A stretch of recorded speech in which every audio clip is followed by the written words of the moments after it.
Assalamualaikum warahmatullahi wabarakatuh. Bismillahirrahmanirrahim. Alhamdulillahirabbil alamin. Allahumma shalli ala sayyidina Muhammadin al-Fatihil lima ughliq wal khatimah sabaq nasiril haqqi bil haqq wal hadi ila siratikal mustaqim wa ala alihi haqqa qadri wa miqdaril azim. Rabbi shrah li sadri wa yassir li amri wahlul 'uqdatam min lisani yafqahu qawli. Amin ya rabbal alamin. Alhamdulillah, pada kesempatan kali ini kita masih dipertemukan dalam kajian perkuliahan metodologi dakwah, yang mana pada kesempatan kali ini kita akan mengkaji tentang tema metode dakwah Wali Songo, ya. Karena memang kita tahu sendiri bahwa istilahnya Islam datang ke Indonesia atau ke Nusantara ini tidak lepas dari yang namanya peran Wali Songo. Nah, terus kemudian Wali Songo sendiri juga mencetak keberhasilan dalam rangka melakukan dakwah di Nusantara ini. Nah, oleh karena itu kita pada kesempatan kali ini ingin mengkaji, ingin melihat, ingin mempelajari ya kira-kira metode dakwah apa yang kemudian dilakukan oleh Wali Songo sehingga kemudian Islam itu begitu cepat tersebar di Nusantara ataupun begitu cepat tersebar di Indonesia. Nah, kita yang pertama membahas dakwah Wali Songo itu sendiri. Wali Songo memiliki peran utama dan signifikan dalam sejarah perkembangan Islam Nusantara atau Indonesia kala itu. Jadi peran Wali Songo sangat signifikan dalam penyebaran ajaran Islam. Selama 7 abad, sejak abad ke-7 hingga abad ke-14, Islam bertolak di wilayah Jawa. Jadi 7 sampai ke-14 itu ya Islam itu istilahnya sampai ke tanah Jawa. Namun berkat dakwah dari Wali Songo pada akhir abad ke-14 atau awal ke-15, hampir semua masyarakat pesisir pantai utara ataupun pantura Jawa sudah memeluk Islam. Jadi sangat sangat cepat ya, walaupun beberapa teori mengatakan Islam masuk ke Indonesia itu ada yang mengatakan abad ke-7, ada yang mengatakan abad ke-12, ada yang mengatakan abad ke-14, tapi yang jelas pada sekitar abad ke-14 atau abad ke-15 itulah masyarakat di pesisir pantai utara ataupun pantura Jawa itu sudah banyak yang kemudian memeluk Islam. Hal yang menarik adalah perubahan masyarakat Jawa dari agama yang sebelumnya mayoritas Hindu, Buddha, Kapitayan dan lainnya menjadi Muslim. Jadi dulu ya di masyarakat Jawa khususnya Nusantara pada masyarakat umumnya itu sudah mengenal peradaban agama ya, mereka itu sudah beragama. Lah, agamanya itu adalah agama yang sifatnya animisme dinamisme seperti Hindu, Buddha, Kapitayan dan lain sebagainya. Jadi mereka itu bukan masyarakat yang hampa agama ataupun tidak beragama, tapi sebenarnya mereka sudah beragama. Lah, mereka sudah memeluk agama, tapi kemudian ternyata berkat Wali Songo mereka kemudian akhirnya memeluk Islam. Lah, ini kan merupakan prestasi yang luar biasa yang kemudian ditorehkan oleh Wali Songo dalam rangka menyebarkan ajaran Islam itu sendiri di Nusantara. Nah, itu hanya berlangsung sekitar 50 tahun. Jadi tidak lama. Apa yang dilakukan Wali Songo itu tidak lama, merubah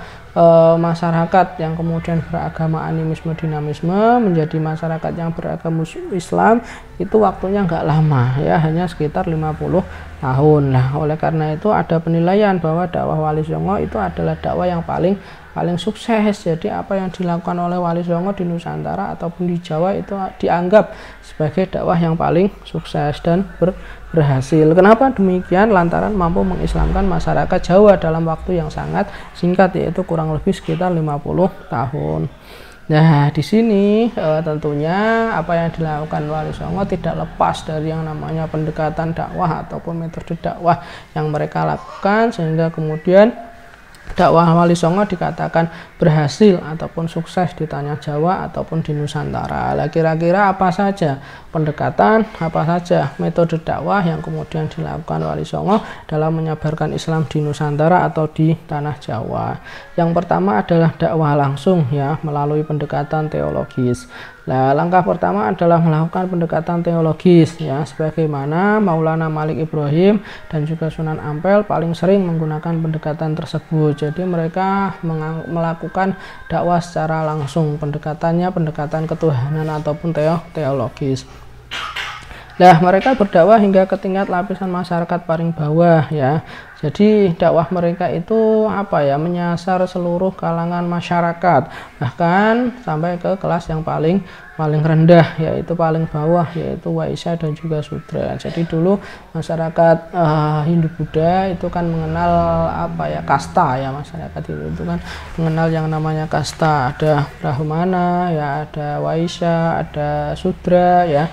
Itulah mereka para wali songo itu berdakwah di semua kalangan, baik itu kalangan atas sampai kepada kalangan lapis bawah, yaitu Waisya dan juga Sudra ya, sebagaimana yang dilakukan oleh Maulana Malik Ibrahim dan Sunan Ampel ya.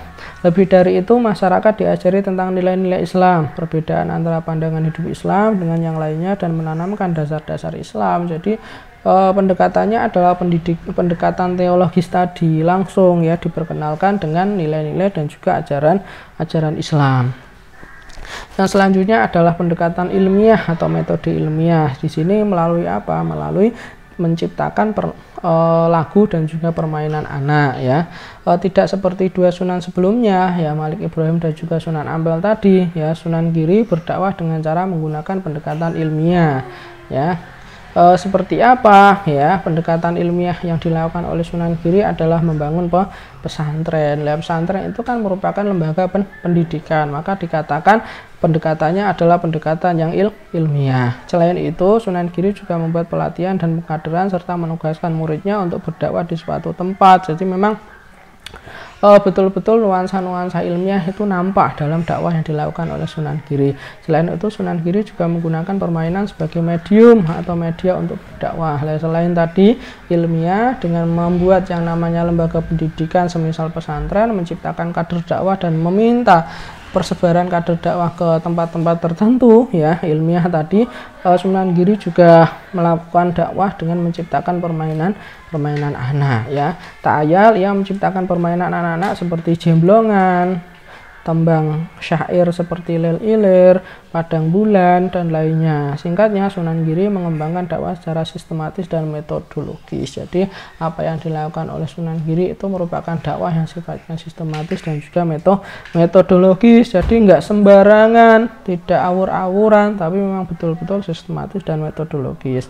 Yang selanjutnya adalah jalur dakwah melalui jalur pemerintahan atau birokrasi ya.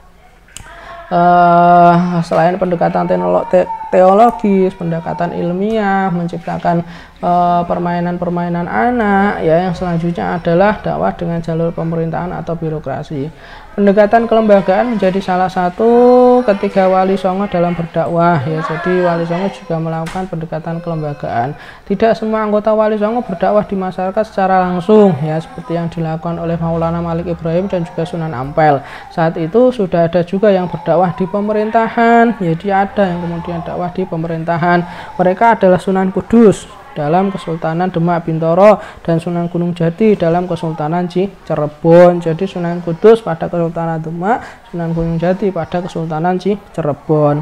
Mereka itu serta mendirikan kesultanan dan aktif di dalamnya. Jadi ini yang dinamakan sebagai metode dakwah melalui jalur pemerintahan atau birokrasi. Mereka memiliki pengaruh yang besar di kalangan bangsawan, birokrat, pedagang, dan kalangan elit, karena memang mereka memiliki pengaruh besar di kalangan pemerintahan ataupun birokrasi, sehingga kemudian mereka lebih memilih dakwah melalui jalur pemerintahan atau birokrasi itu sendiri. Yang selanjutnya adalah dakwah langsung ke masyarakat kecil ya. Siapa wali songo yang kemudian melakukan dakwah langsung ke masyarakat kecil? Contohnya adalah Sunan Muria dan juga Sunan Derajat ya. Sunan Muria dan juga Sunan Derajat ya, mereka berdua itu lebih senang hidup jauh dari keramaian. Jadi mereka mencoba untuk ke pelosok-pelosok daerah, ke pelosok-pelosok desa ya, karena memang masih banyak ya kemudian masyarakat di pedalaman itu yang kemudian belum mengenal ajaran Islam. Nah, mereka memilih untuk berdakwah pada masyarakat kecil di desa-desa atau kampung-kampung ya. Mereka mengajarkan masyarakat kecil untuk meningkatkan pemahaman keagamaan ya. Lebih dari itu, mereka juga membina masyarakat agar kehidupan sosialnya meningkat. Jadi selain tadi ya, mengenalkan masyarakat masyarakat kecil, pelosok-pelosok desa ataupun kampung-kampung tadi dengan keagamaan. Mereka juga membina masyarakat agar kehidupan sosial ekonominya bisa meningkat, agar mereka bisa berdaya, agar mereka bisa mandiri. Itu yang dilakukan oleh Sunan Muria dan juga Sunan Derajat, yaitu melalui dakwah langsung ke masyarakat kecil. Selanjutnya adalah metode dakwah dengan memasukkan unsur budaya ya.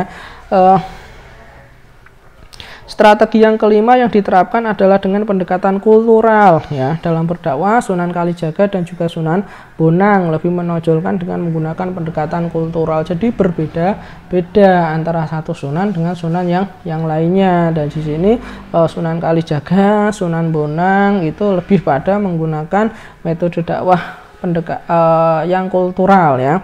Hal itu dilakukan karena mereka sadar bahwa budaya adalah sesuatu yang sudah mendarah daging di masyarakat. Jadi Sunan Kalijogo, Sunan Bonang itu sadar bahwa yang namanya masyarakat Jawa pada saat itu, masyarakat Nusantara pada saat itu istilahnya mereka sudah berbudaya, sudah memiliki peradaban. Kebudayaan masyarakat Jawa, masyarakat Nusantara saat itu sangat melekat pada benak mereka, pada benak masyarakat ya. Jika kemudian kebudayaan itu, kultur itu kok langsung ditolak, maka masyarakat emoh mengikutinya ataupun enggan untuk mengikutinya. Oleh karena itu kebudayaan itu kemudian bisa diakomodir, kemudian bisa dimasukkan dan disisipi lah dengan memasukkan unsur budaya dalam berdakwahnya. Solusinya keduanya melakukan islamisasi budaya. Jadi budaya itu mencoba untuk diislamkan ataupun melakukan yang namanya internalisasi nilai-nilai Islam di dalam suatu kebudayaan. Nah, apa islamisasi Islam yang dilakukan ya? Mekanismenya seperti apa? Budaya-budaya yang sudah ada dan berkembang disisipi dengan ajaran Islam. Jadi budaya yang sudah ada yang kemudian diyakini masyarakat Jawa pada saat itu disisipi, diinternalisasi nilai-nilai Islam. Nah, tidak hanya itu, mereka juga menciptakan budaya-budaya baru yang mengandung nilai-nilai Islam. Jadi selain budaya-budaya yang lama yang sudah diyakini masyarakat Jawa itu,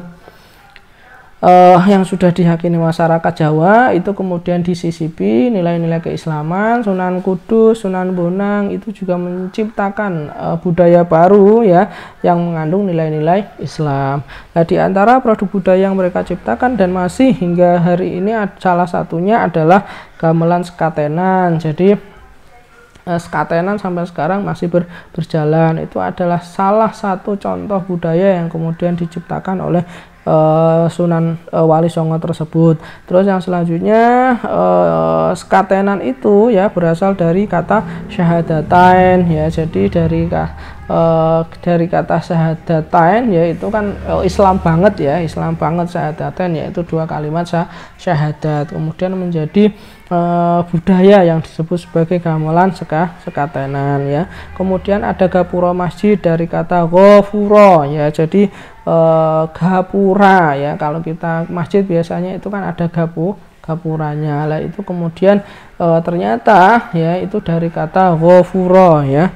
Baju takwa dari kata takwa ya, kita mengenal baju takwa ya, itu dari kata takwa atau mendekat melaksanakan perintah Allah dan menjauhi larangannya dan lain sebagainya. Itu adalah sekatenan. Gapura masjid ya dari kata ghafura tadi, terus baju takwa ya dari kata takwa tadi, itu adalah merupakan contoh kebudayaan yang kemudian mengandung nilai-nilai keislaman ya. Disadari atau tidak ya, dakwah merupakan kunci utama untuk memperkenalkan Islam kepada mereka yang tidak tahu atau belum tahu tentang Islam. Jadi dakwah itu merupakan kunci ya, memperkenalkan ajaran Islam dari mereka yang tidak tahu ataupun belum tahu ajaran Islam itu sendiri. Berhasil atau tidaknya dakwah sangat dipengaruhi oleh orang yang melakukan dakwah itu sendiri. Jadi berhasil atau tidaknya ya tergantung orang yang melakukan dakwah ataupun dai-nya ya, sejauh mana ia memahami ajaran agama Islam ya. Dai-nya paham nggak dengan ajaran Islam ya. Selain itu sejauh mana ia mengenal sasaran dakwah di masyarakatnya.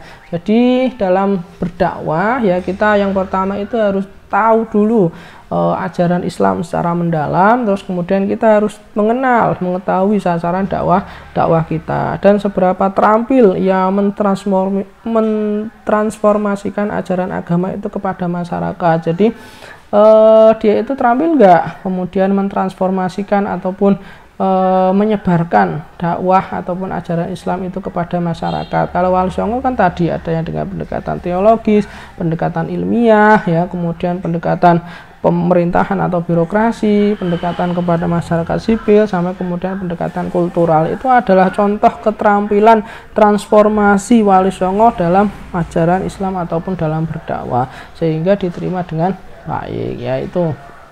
Jadi kita harus terampil ya untuk mentransformasikan ajaran Islam itu kepada masyarakat sebagaimana yang kemudian sudah dicontohkan oleh para Wali Songo.